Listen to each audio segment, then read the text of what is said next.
गॅसचा खूप प्रॉब्लेम चालू आहे. आमचा गॅस बुक होऊन बरेच दिवस झाले पण अजून सिलेंडर आला नाही. त्यामुळं आम्ही चाललो इथं गॅसच्या ऑफिसमध्ये.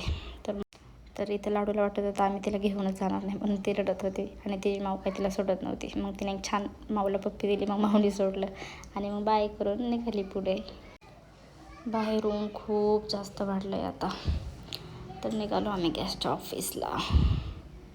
ऑफिसला गेलो आणि तिथे एवढी गर्दी होती. सगळे सिलेंडर वगैरे घेऊन थांबलेले होते लाईनला. बापरे म्हटलं एवढ्या गर्दीमध्ये आपल्याला कधी सिलेंडरचं सांगणार आता. आणि तिथं काहीतरी इश्यू पण झालेला होता, काहीतरी भांडणं चालू होते.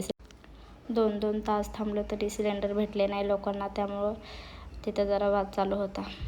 तर आम्हाला पण सांगितले 2 तारखेनंतर तुमचं सिलेंडर येईल. आता 2 तारखेपर्यंत आहे त्यातच करावं लागेल कसं तरी ॲडजस्ट. सासूबाईंनी नवीन कनेक्शनचं पण विचारलं तर नवीन कनेक्शन सध्या तरी बंद आहे. एक सिलेंडर आहे तो आमच्या सासूच्या नावावर आहे. तर इथं चाललो आम्ही घरी आणि हे बघा लाडूचे नखरे. फायनली आलो घरी. बाय, उद्या भेटू.